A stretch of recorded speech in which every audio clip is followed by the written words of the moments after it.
예, 안녕하세요. 부세알람의 10분 세금 이야기입니다. 예, 제가 제목대로 주택 가격이 하락할 수밖에 없는 이제 세 가지 이유에 대해서 좀 말씀드렸죠.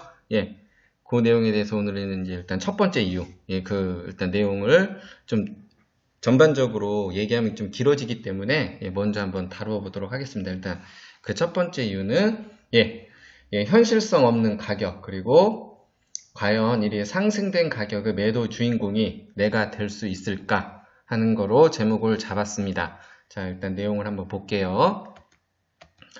자, 우리 지난번에 제가 좀 다뤄드린 내용이 있어요. 이렇게 똘똘한 한 채가 될까, 뭐 골칫덩이가 될까, 뭐 이렇게 제목으로 제가 다뤄드렸는데, 거기에 보면 이제 그 내용의 요지는 그거예요. 이렇게 대책 발표될 때마다 이렇게 가격이 퉁퉁 친다. 그래서 잠실 렐스 같은 경우는 9개월 만에 한 5억 7천 정도 상승하고, 또 뭐 1억도 하락했다가 뭐 이렇게 하고요. 이제 우리 도곡동 예가 같은 경우도 8.2 대책과 이제 9.13 대책을 이제 맞으면서 5억 5천까지 일단 상승하게 됩니다. 그리고 이제 과천, 우리 이제 지식정보타운 이제 분양이 나오긴 하는데, 거기에도 이렇게 리미아슈레라고 그러니까 34평형 기준으로 좀 했고요. 한 3억 5천까지 9.13 대책 나오고 또 이렇게 상승을 하게 되고요. 그리고 이제 과천주공 4단지도 8.2 대책하고 9.13 대책 나오면서 한 3억 2천까지 상승을 하게 됩니다. 주공 5단지는 전용 면적은 좀 이제 약간 크긴 한데 4억 7천까지 일단 상승을 하고요. 전반적으로 다 올랐죠. 압구정 우리 한양 5차 같은 경우도 이제 8.2 대책 때 한 2억 2천까지 띄워주고, 그리고 9.13 대책 전후에서 7억 7천까지 이렇게 띄워주고, 그 이후에 또 이제 거래는 거의 없고요. 자, 그리고 이제 이런 걸 그냥 대표적인 걸 보면은 여기도 지금 압구정이거든요. 현대 14차 같은 경우는 예를 들어서 한 이제 이게 8.2 대책 나올 시점입니다. 그때 한 1억 7천까지 그냥 뜁니다. 그리고 9.13 대책 전후해서 무려 이제 7억까지, 한마디로 한 1년, 거의 2년도 안 되는 사이에 8억 7천이 올라갑니다.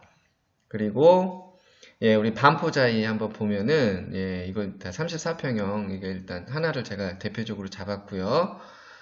자, 여기도 이제 7월 27년 3월 달 정도에 이제 물론 이제 그 전부터 조금씩 이제 오르는 기미는 계속 있었던 거예요. 계속 올랐었어요. 조금씩.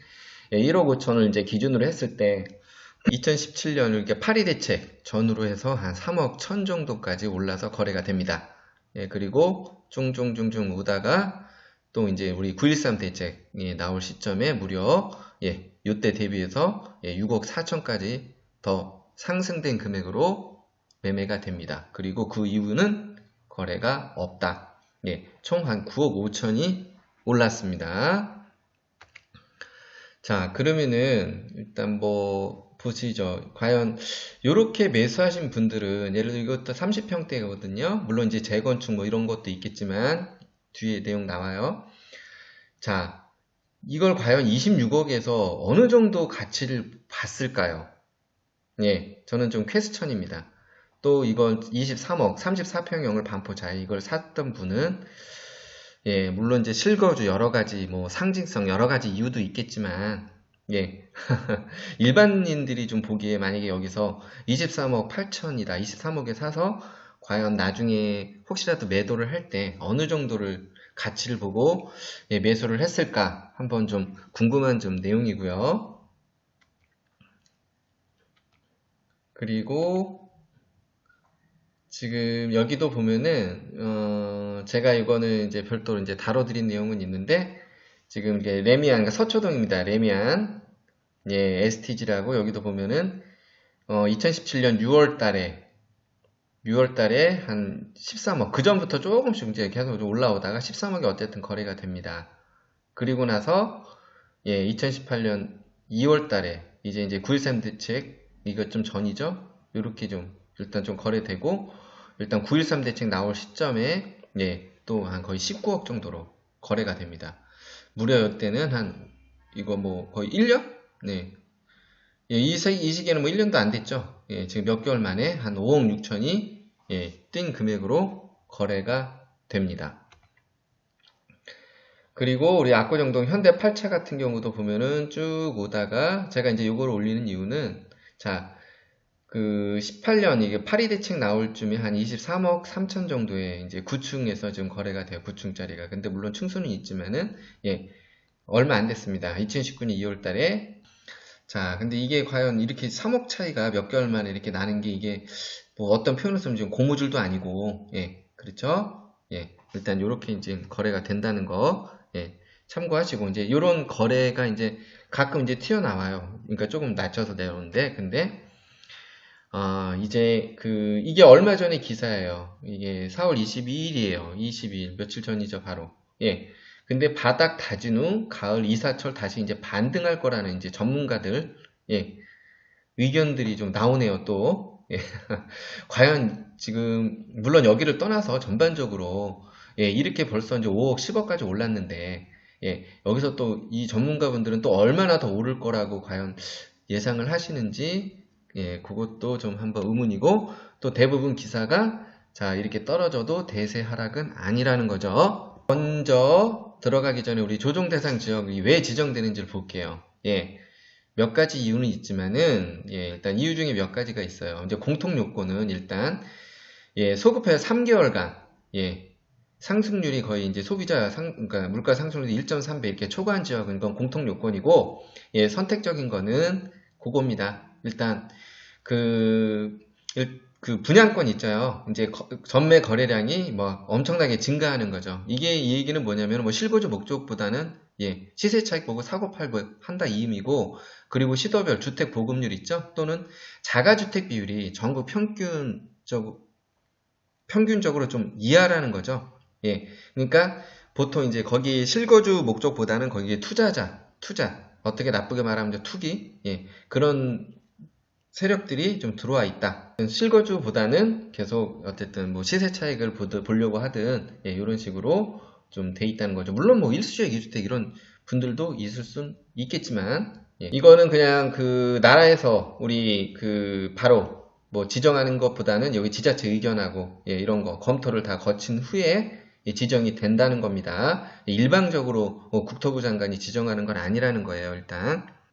그리고 좀 하나 더 이제 보고 넘어갈 것은 이게 작년 이제 18년 11월 달에 이제 서울신문에서 이제 기사 내용인데요. 예. 일단 다주택자가 한 212만 명 정도 되는데 강남 22%가 제일 많습니다. 예. 그래서 이게 보면은 또 그 중에서도 강남구 서초구에 있는 가진 사람들이 예, 다주택자가 또 제일 많다. 예, 이렇게 집계 되고요. 그리고 자, 12억에서 13억 초과. 예. 이 주택에 대해서는 공시지가입니다, 이거. 공시지가 기준으로. 예. 13만 3천 가구로 일단 집계가 됐다고 합니다. 그러니까 이 정도 금액이면은, 이 정도 금액이 나오는 대부분 서울 이쪽에 다 강남, 서초 많이 좀 집중이 돼 있겠죠?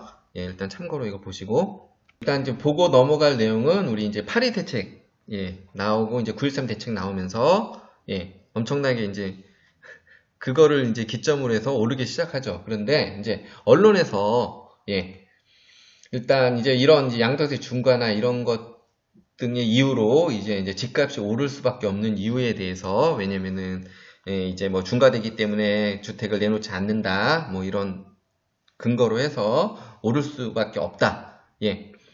이런 식으로 대대적인 좀 보도가 나오게 되죠. 뭐 이제 약속이라는 듯이 이렇게 뭐 2017년 3월 달에 이제 뭐 한 15억 정도 이제 평균 잡을게요. 이렇게 나오던 게 이제 파리 대책 전후로 해서 이제 3억 천 정도가 올라서 실제 거래가 됩니다. 물론 이제 뭐 대부분 다 1억 이상 지금 막 다 그때 올라줬죠. 뭐 예, 그렇게 지금 거래가 됐고 그런데 이제 여기서 좀 이제 의문은 뭐냐면은 이 언론에서 얘기했듯이 무조건 다 그때 당시에 걷어들인 건 아니거든요. 예, 요이 땅 하고 예. 모든 사람이 일단 중과 대상은 아니고 이때 당시에는 뭐 1주택자도 있고 매매에 내놓은 분들 일시적 2주택자도 있고요. 예.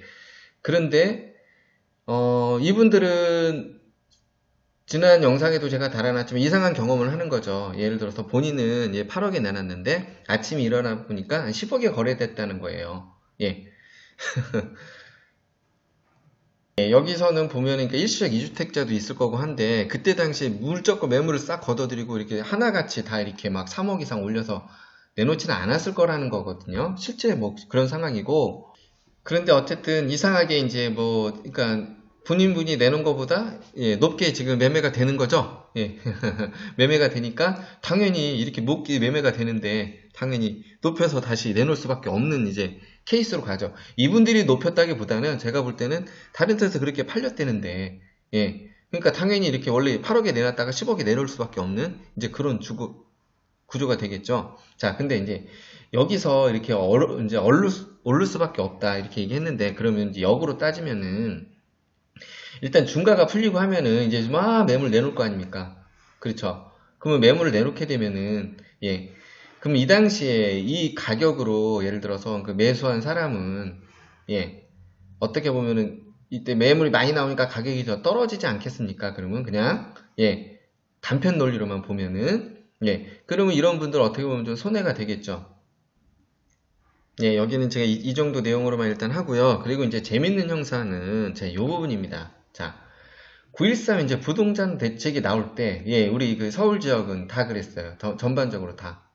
보면은 상승폭이요. 너무 커요. 예, 심지어, 예, 우리 이제 8.2 대책 대비해서 심지어 7억까지 올라줍니다. 예, 7억까지. 예, 그래서 압구정 예를 들어서 현대 14차 같은 경우는 계략적으로 볼 때 무려 이제 이거 뭐 월수로나 이렇게 따져보면은 2년도 안 된 사이에 거의 8억 7천 정도까지가 뛰게 됩니다. 물론 또 그 이후로는 또 이렇게 거래가 없고요. 예. 근데 이게 정상 가격일까요? 이 부분이. 자, 그러면은, 예, 9.13 대책을 한번 좀 봐야겠죠. 대체 어떤 내용이 들어가 있었길래 이토록 가격이 급격하게 이렇게 상승을 했을까요? 한번 9.13 대책 잠깐 좀 보고 넘어가겠습니다. 예, 9.13 대책, 예, 내용 한번 주로 보면은, 이때, 그러니까 대책 내용은 주로 이제 규제 대상 지역이었어요. 규제 대상 지역, 조정 대상 지역이나 뭐 특유가열 지역, 뭐 이런 쪽 위조였어요. 다. 예, 위조였고요. 예, 2주택 이상 일단 담보대출 이제 뭐 금지한다는 거, 그리고, 예, 일단 고가주택도 원칙적으로 금지하는데 실거주 목적으로 할 때는 이제 허용을 해주겠다. 예, 이 내용이죠. 예, 실거주 목적으로 이제 예외로 이렇게 좀 해주겠다. 이 내용이고, 그리고 또 보면 이제 전세대금 전세자금 대출 좀 강화가 됐죠? 있잖아요. 그러니까 2주택 이상자인 분한테는, 그러니까 이건 전국적으로 일단, 예, 전세자금 대출 공적 보증을 이제 금지하겠다. 예, 물론 이제 서울 보증이나 이런 데는 뭐 되긴 하는데요. 자, 그리고, 뭐, 그 내용하고, 주택임대사업자 이제 등록하는 거, 이제, 예, 그쵸? 예, 이제 이럴 때 취득해서 이제 하는 것도 다 이제 중과하겠다. 양도세 중과하겠다. 예, 그 내용. 예, 그렇죠? 이런 내용 있고, 그리고 일시적 2주택 그 조건도 일단 2년, 예, 2년 이내로 이제 매도해라. 이제 요런 내용. 9억 초과 이제 고가주택이라도 1주택 조건으로 매도를 해더라도 예, 2년 거주해야지 예, 장기보유공제 혜택을 더 해주고 2년 거주 안 할 때는 보유공제 혜택을 이제 축소해주겠다. 예, 이때 나온 내용입니다. 이게 2020년부터 시행되고 그리고 우리 예, 주택임대사업자 우리 다주택자들이 좀 아시는 분들이 주로 이용했던 거. 그쵸. 이제 뭐 10년 이상 했을 때 100% 감면 조건. 이건 뭐 공시지가 조건하고도 상관이 없었으니까. 예. 근데 하여튼 뭐 주택임대사업자 내지 말아라 뭐 할 때 이거 아시는 분이면은 좀 있는 분들, 예. 그런 분들은 예. 이런 거 많이 이용했습니다. 내지 말아라 할 때 이런 분들은 예, 주택임대사업자를 많이 이용했어요. 예. 그리고 예, 요런 내용하고 다음은 이제 우리 분양주택 예, 그 내용하고요. 또 이제 주택임대사업자 이제 대출도 좀 이제 제한하고 예, 요런 내용. 그리고 예, 주택임대사 이제 과태료 이제 상향하겠다. 뭐 요런 내용들. 예. 그리고 이제 종합부동산세도 예, 인상을 하겠다. 예, 요렇게 또 나옵니다. 이때 인상을 하겠다. 요런 내용 나옵니다. 그리고 예, 이게 이제 그리고 공정시장 가액 비율도 또 상향 조정하겠다. 예. 어쨌든 보유세를 많이 부과하겠다는 내용으로 일단 보시면 되고요. 예, 이런 식으로 나옵니다. 그러면 예, 다시 한번 되돌아가서 여러분 한번 이제 한번 보셨죠? 그런데 과연 이런 지금 우리 9.13 대책 규제 내용이 과연 이렇게 지금 여기 심지어 7억까지 올랐죠? 예. 일부 지역은 10억까지 오른 데가 있습니다. 예. 파리 대책이야 뭐 이런 좀 명분이 있었겠죠. 집값이 오를 수밖에 없는 거 뭐 이게 충분히 명분이 뭐 됐잖아요. 뭐 중과되기 때문에 내놓지 않는다 이런 거로. 근데 이 내용으로 봤을 때는 과연 이렇게 예, 상승할 수 있는 그런 조건에 이게 좀 해당이 됐는지 그 부분을 한번 좀 생각해 볼 필요가 있다는 겁니다. 그리고 전반적으로 보면요. 다 지금 앞에서 보시면 알겠지만은 파리 대책 오른 거보다 9.13 대책 나올 때가 더 상승폭이 더 커요. 엄청나게 커요. 예. 거의, 그러니까 이 대책 조건으로만 봤을 때는 이렇게 과연 상승해서 매수할 만한 가치가 있는지, 예, 그 부분은 다시 한번 되짚어 볼 필요는 있습니다. 그런데 여기서 하나 또 명분을 찾을 게 있어요. 소위 명분은 뭐냐면은, 야, 예, 우리 대출 규제 전에 이제 매수를 했다는 거죠. 뭐냐면은 9.13 대책이 이제 대출 규제 내용이 나왔죠. 여기서도 좀 명분이 없는 부분이 있어요. 뭐냐면은 예, 그 고가 주택이라도 예, 실거주 목적으로 하면은 그거 대출 그거는 해준다고 그랬거든요. 예, 그건 대책 내용 아까 다시 보시면 알겠지만 그건 대출해줘요. 예, 단지 이제 2주택 이상 한테 대출을 안 해준다는 거거든요. 그런데 만약에 대출 규제에 매수했다는 거는 그걸 막기 위해서 그것도 이렇게 좀 높은 가격에 납득이 안 가요. 저는 납득이 안 가는 금액이지만 이렇게 높은 가격에 매수했다는 거는 저는 이것도 명분이 좀 저는 너무 이거는 희박하다는 거죠. 그럼 이분은 또 주택이 있는 상태에서 매수를 했다는 건데 또 이 정도 금액을 주고 예 같은 내용이 좀 과연 어느 정도 더 여기서 상승분을 좀 기대를 또 했을까 그 부분도 좀 의문이고요. 덧붙여서 우리 또 9.13 대책에서는 또 보유세 이것까지 중과한다고 했잖아요. 더 예, 이것도 매수하는 순간 또 이제 보유세도 더 많이 내야 되는 상황이고 보통 이런 데 다시 다 공시지가 10억이 넘습니다. 예, 공시지가 보시면 알겠지만 이거 이런 거 이제 예를 들어서 두 개만 있어도 20억이에요. 그러면요 예, 보유세 뭐 1,000만 원 아니에요. 1,000만 원 이상 나와요. 더 나와요. 더 예. 그런데 보유세도 이렇게 그것도 감안을 하고 또 이렇게 또 고가에 매수한다는 거는 저는 좀 상식적으로 납득이 안 간다는 이제 그 말씀이고요. 예, 요거는 이제 제가 가져온 거는 보세요. 이렇게 상승폭을 보면은 예, 7억.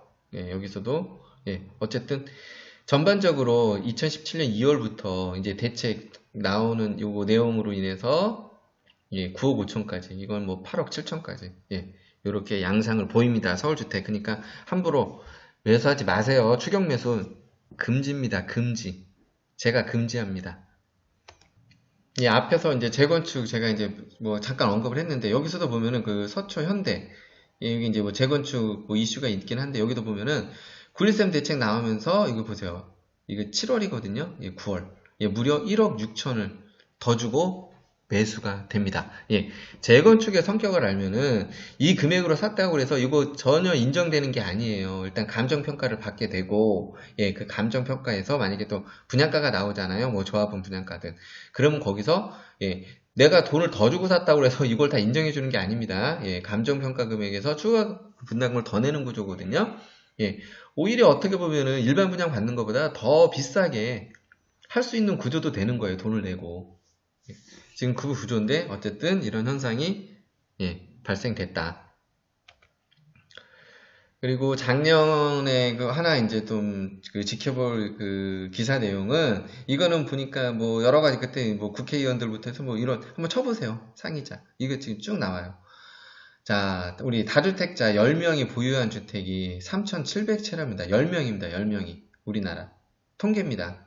그리고 그 공시지가 기준으로 따지면은 한 6천억 원 정도 되고요. 공시지가입니다. 1인당 한 617억 원어치 주택을 보유한다는 이제 계산이 공시지가로만 이렇게 나오는 거고요. 그리고 이제 상위 10명이 일단 보유한 주택은 8천억에서 1조 원대랍니다. 예. 예, 이제 이런 실제 상황인가 봅니다, 이게. 그리고 100명, 상위 100명 거를 합하면은 시가 3조에서 4조 원대라는, 예, 이런 내용입니다. 그래서 여기서도 지금 여기서도 내용 나오니 폭등한 것은 물량이 부족해서가 아니라 다주택들이 그러니까 사재기 때문이죠. 어쨌든 이런 내용도 있다. 이렇게 보시고요. 예, 제가 좀 이 내용을 좀 빨리 올려야겠다 이렇게 좀 생각한 것도 지금 요 기사 때문에 그래요. 예, 예. 며칠 전 기사예요. 예. 우리 주택 가격이 또 이제 소위 말하는 이제 이거 한번 뭐 인터넷 쳐보시면 뭐 나올 테니까 그 바닥 다진 후에 이제 소위 이제 전문가분들 바닥 다진 후에 가을철 이사철에 또 반등할 거라는 얘기를 하시네요. 예. 그리고 이전 기사도 그렇고 예, 소폭 하락일 뿐 대세 하락은 아니다. 예, 이런 또 내용들 대부분 예, 부동산 좀 전문가분들이 이런 식으로 다 예측을 해놓고 있어요.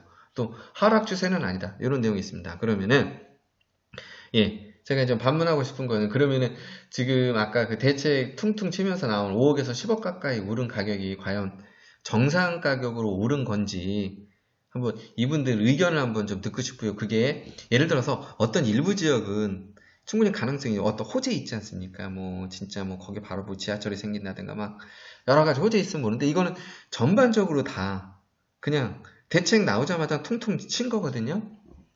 근데 이거를 이 얘기는 뭐냐면은 이 지금 오른 가격을 아예 그냥 기정사실화하고 그리고 이제 이게 내린 게 지금 정상 가격, 그러니까 하락 추세가 아니다는 거는 저는 좀 개인적으로 인정을 못 하겠다는 거죠.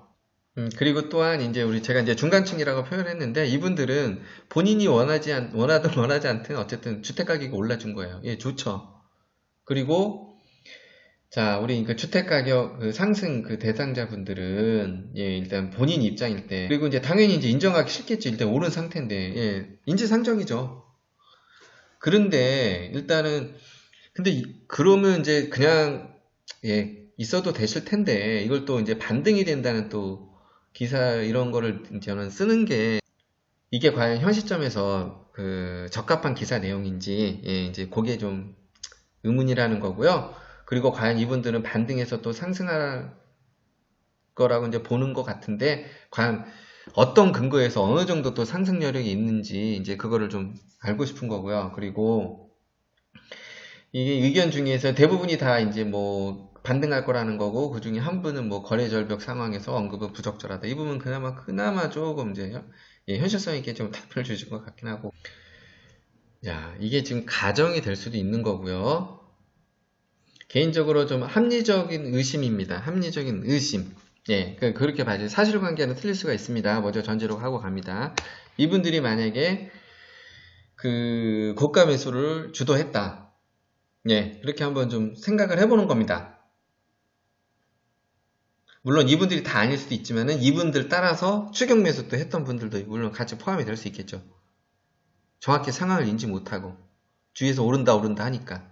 왜 제가 말씀드리면 아까 제가 이제 9.13 대책 나오는 것도 봤지만 왜 저는 도저히 납득이 안 가는 거예요. 그 대책 조건하고 그 9.13 대책가 그렇게 막 5억, 6억, 순간적으로 심지어 10억까지 오른 데도 있으니까 9.13 대책 나오고 전혀 저는 상황하고 이거는 안 맞지가 않는다고 저는 지금 판단을 하기 때문에 예, 말씀드리는 거고요.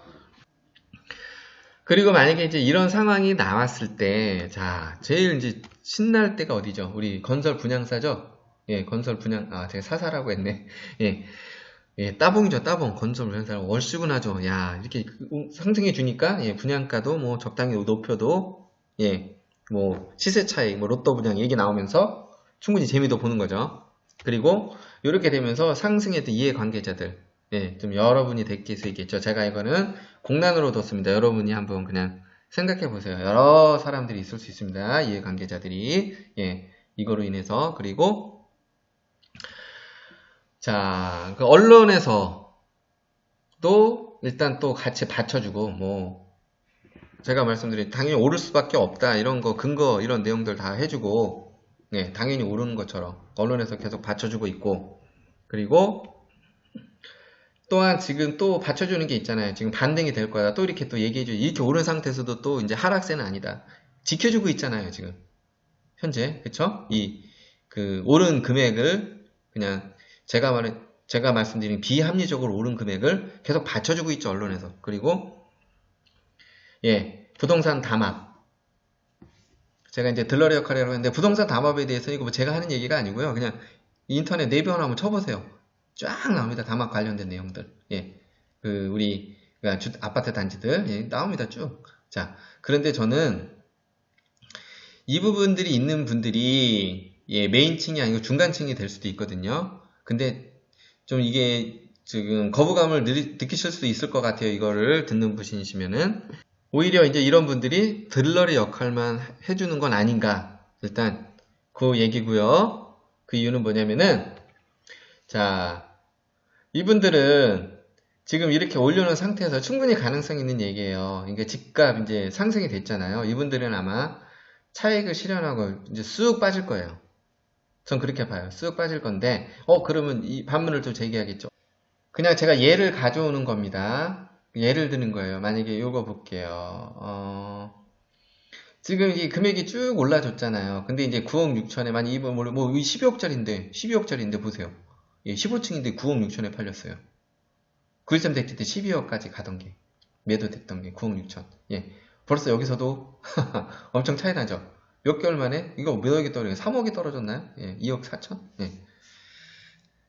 만약에 이게 아까 그런 분들의 주택이라고 만약에 가정을 해볼게요. 근데 이런 분들, 그리고 여기도 보면은 뭐 23억까지 올려놨잖아요. 일단 어쨌든 금액 올려놓고 만약에 20억에 매도를 해요. 2억 차이, 거의 3억 내려서. 네, 청취자 여러분도 한번 생각을 해보시라는 겁니다. 자, 이제 요거로만 볼게요. 단편적으로 보면은 어떻게 보면은 요 내용으로만 보면은 이분은 야 이거 밑줄에서 판 거 아니냐? 절대 아니죠. 왜? 자, 이 당시에 뭐 8억대, 뭐 8억 2천도 있고, 예, 뭐 8억 6천, 예, 요런 금액들이었어요. 그런데 이제 요런 금액들도 그때 당시에 뭐 이게 나온다고 바로 나갔을 금액은 아니겠죠. 아니겠죠. 그런데 거의 어떻게 보면 요렇게만 그냥 계략적으로만 봐도 거의 1년? 예, 4월, 8월, 4월, 거의 이제 1년, 2년여 만에 이분들 입장, 만약에 이런 분들 입장이라면은, 만약에 이 전에 이분들이 또 그 분양을 받았다 치면은 시세 차익은 여기서 뭐 이건 한 2, 3억 뛴 가격이거든요. 자, 근데 거기서 오히려 이분들 1억을 더 붙여진 거죠. 이런 분도 보면은 그 기존에 쭉 오르던 가격 있죠. 근데 요거를 대비해서 물론 좀 손해는 봐지만 절대 손해가 아니라는 거죠. 이 얘기는 뭐냐면요. 이제 일반인하고 좀 이제 그 생각하는 게 좀 많이 틀리다는 거죠. 이런 분들은. 뭐냐면은 어쨌든 어느 정도 차익을 보면은 치고 빠질 수 있는 분들이에요, 다. 예를 들어서 아까 뭐 그렇게 매도했어도 물론 양도세 나오겠죠. 나오더라도 어쨌든 양도세가 번 거에 대해서 다 내는 건 아니거든요. 예, 차익만큼, 수익만큼 어느 정도 벌어들인 거, 그거에 대해서 예, 일정 부분을 내는 거거든요. 물론 그게 중과세라 하더라도 손해는 아니죠. 그리고 제가 못해도 아마 저 정도로 했어도, 왜냐면 가격 올려놨죠. 언론에서도 막 받쳐주죠. 여러 가지 지금 다 뭐 대세하락 아니다 막 해주죠. 그리고 제가 말씀드리는 거는 이거죠. 제가 들러리 역할이라고 했죠. 이거 제가 다음 시간에 말씀드릴 거예요. 자, 이분들도 같이 협조를 해주는 거예요, 지금. 근데 이분들 주택은 거의 팔리지는 않지만 예, 매물은 많죠. 근데 매도 안 되죠. 이게 현실일 거예요, 아마. 팔리진 않지만은 이분들은 조금 더 싸게 해서 예, 충분히 치고 빠질 수 있는 거죠. 싹. 그래서 예, 부채하려면 생각이지만 당분간은 이런 기조들은 유지가 될 거예요. 계속 언론에서도 제가 이제 도랑치고 가재 잡고 이랬는데, 만약에 전반적으로 이거는 제 상상력입니다. 이런 부분들이, 왜냐면 이분들은 재력가라는 거죠. 이런 재력가가 이런 분들, 예, 언론 제가 제3회 제가 일부러 가려놨지만 다 모를까요? 이런 분들이, 이런 재력가 분들이. 저는 충분히 상상력이지만은 연관성도 있을 수 있다. 예.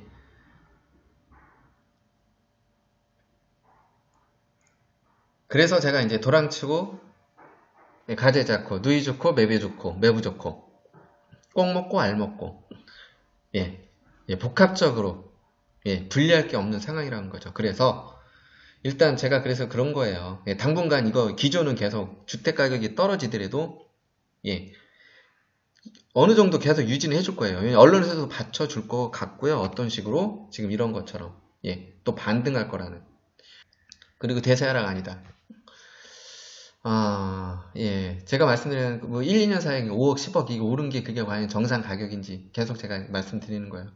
그리고 나서 이런 식으로 이제 계속 받쳐주는 상황에서 이제 이분들이 어느 정도 차익 실현하고 쭉 빠지게 되면은 아마도 그때는 네, 이분들 좀 많이 어려워질 지금 상황이 좀 나올 거라고 좀 보고요. 그리고 이때는 또 입장 변화가 언론에서도 있을 겁니다. 어떻게요? 보시죠. 부동산 사업, 제가 들러리 역할이라고 했죠. 근데 이 중에서도 제가 이제 제일 그 위험하신 분이 아까 제가 말씀드린 중간층이라는 그런 계층, 내가 의도하지도 않았는데 갑자기 올라주고 뭐 여러 가지 상황 따라서 지금 막, 예, 좀 기분도 좋았다가 매도가 안 돼서 걱정도 됐다가 이런 분들이에요, 지금. 상당히 다수겠죠? 예. 근데 뭐 1주택자라면 이렇게 요동이 있어도 크게 뭐 염려는 없을 거예요, 그냥. 뭐 팔리면 팔리고 문제. 그런데 문제는 지금 이 중에서 조금 이제 그 투자 개념으로 뭐 들어가셨던가 뭐 1주택, 2주택 조건으로 지금 매매하셔야 될 분들 있을 수 있다는 거거든요. 그런데 자, 제가 말씀드리는 건 이런 분들이 과연 그 주인공이 될까라는 거죠. 본인들이. 저는 개인적인 의견이지만 물론 몇 분은 그 중에 한두 분 걸릴 수는 있겠지만 이 고가로 상승된 그 주택 가격에 대해서 매매를 할 수 있다는 게 오히려 이분들이 오히려 그거를 그 가격에 매매하면 이분들이 오히려 로또를 맞은 거라고 보는 거예요. 저는 오히려 이분들이 로또다. 지금처럼 이제 일부 그러니까 고분양가 강남에서 나오는 그런 게 로또가 아니라 오히려 이분들이 이 금액에. 근데 과연 모든 분들이 이렇게 해당된다고 저는 이제 보지 않는 거고요. 예, 또한 이제 어느 정도 이제 시세 차익이 이제 실현됐다 어떤 이해관계인들이 될 수도 있겠고, 예, 실현됐다고 보면은 아니면은 이제 본인 거 이제 매도하고 이제 끝난 거죠 이제. 그렇게 되면은 이분들이 계속 오를 거라고 또 주장을 해줄까요? 전 아니라고 보는 거고요. 그리고 나서 또 나올 이제 레파토리가 있습니다. 100% 분명히 이 레파토리가 또 나올 거예요. 자, 이제 이런 분들이 이제 치고 빠지신 분들은 또 이제 정부 정책을 또 막 비난하기 시작할 거예요. 대출 규제 때문에 매매가 안 됩니다. 이렇게 막아놨으니 이 거래가 안 되죠. 그러면 효과. 이분들의 비난은 다 이제 또 정부로도 쏠릴 수 있겠죠. 예, 대출 규제 때문에 안 된다. 그런데 과연 대출 규제를 풀어준들 이렇게 일반적으로 합리적인 분들이라면은, 예, 제가 그거 매수하는 분이 뭐 비합리적이라는 건 아니지만은 일반적으로 예, 볼 때 이렇게 5억 10억 상승한 아파트를 대출을 내서라도 무리해서 과연 또 얼마를 더 시세 차익을 볼 가능성을 보고 살 수 있을까라는 거죠. 아무리 대출을 그때 풀어준다고 해도. 근데 분명히 이제 이런 식으로 레파토리가 전 나오리라고 봅니다. 결론적으로 자, 집값을 잡으려는 예, 정부 대책을 비판하면서 일단 집값 상승을 합리화를 시켰죠. 여기선 수익이 크죠. 이때는 좋은 분들이 많죠. 뭐 이것 때문에 정부 진짜 비판하면서 집값이 올랐으니까 내 집값 내 주택은 올랐으니까 예, 집값 상승 합리화를 하죠. 그리고 이제 합리화가 돼서 예, 다른 분들이 뭐 얼씨군하고 같이 막 그 우리 중간층들이 이렇게 떠받쳐 줄 때 그 금액으로 같이 막 내놔주고 할 때 이럴 때 시세 차익 실현하고 쭉 빠지신 분들은 또 대출 규제 때문에 이제 빠지고 나서 이제 그 얘기를 또 나올 가능성이 높다는 거죠. 정부 이제 대책을 또 전면적으로 언론도 아마 그렇게 나오지 않을까. 즉, 예, 정부 비판하면서도 재미 보고, 예, 말 그대로 도랑치고 가재 잡고. 그리고 일부, 예, 또 정치권에서는, 예, 더 좋을 수 있죠. 나중에 또 정권, 예, 나중에 정치, 선거, 충분히 이용할 수 있는 재료가 되겠죠. 제가 솔직히 지금 제일 좀 염려스러운 분들은 이런 분들이에요. 중간층. 예. 어떻게 보면은 우리 당사자분들은 아니라고 볼 수 있지만은 이거 뭐 제가 개인적인 좀 죄송한 얘기지만은 예. 지금 혹시 저는 이제 들러리 역할만 좀 해주시는 게 아닌가 이제 요 얘기고요. 그래서 제가 이제 요분들 예. 제가 이제 종합부동산세랑에서 이제 이분들이 좀 어떻게 하는 게 가장 좋은 방법인지 그 내용을 제가 다음 시간에 한번 좀 다뤄볼 거예요. 예, 그래서 한번 꼭 참고하시고, 하여튼간 지금 상황에 대해서 큰 피해 없이 정리가 잘 됐으면 좋겠습니다. 또한, 자, 이렇게 이제 이런 분들이 또 있다면은, 이런 분들은 또 가격 하락하는 걸 또 이제 지켜보겠죠. 예. 또 구경하시겠죠. 그러다가 또 어느 또 시점이 되면은 또 다시 작업을 시작하지 않을까. 그러니까 결론을 말씀드리면은 지금 이렇게 주택 가격 오른 게 현실적인 가격은 아니라는 거죠. 그리고 좀 비정상적으로 좀 올랐다고 저는 보는 거고요. 물론 이제 이건 당연히 거부감이 있겠죠. 지금 이거 주택 가지고 계신 분은. 근데 말씀드리지만은 과연 이거는 지금 매도가 돼야지 이게 지금 내 돈이 되는 거지. 그냥 호가만 매매가 안 된 상태에서는 이건 내 돈이 아니거든요. 그거는. 예. 그 내용 좀 한번 염두하시면 될 것 같고요. 그래서 우리 지금 현재 뭐 다수의 분들 뭐 이렇게 언론에서 얘기했듯이 뭐 집값이 엄청 오르고 뭐 이런 거에 대해서 제가 볼 때는 크게 그런가 보다 그냥 하고 넘어가시면 될 것 같아요. 그리고 계속해서 제가 이제 첫 번째 얘기했죠. 이제 두 번째, 세 가지 이유라고 그랬죠. 예, 그 내용에 대해서 같이 말씀드리면은 좀 정리가 될 거라고 봅니다. 이번 내용 좀 참고나 예, 좀 도움이 되셨다면은 예, 좋아요, 예, 구독 부탁드리고요. 저는 또 다음 시간에 찾아뵙도록 하겠습니다. 부세 알람의 10분 세금 이야기였습니다.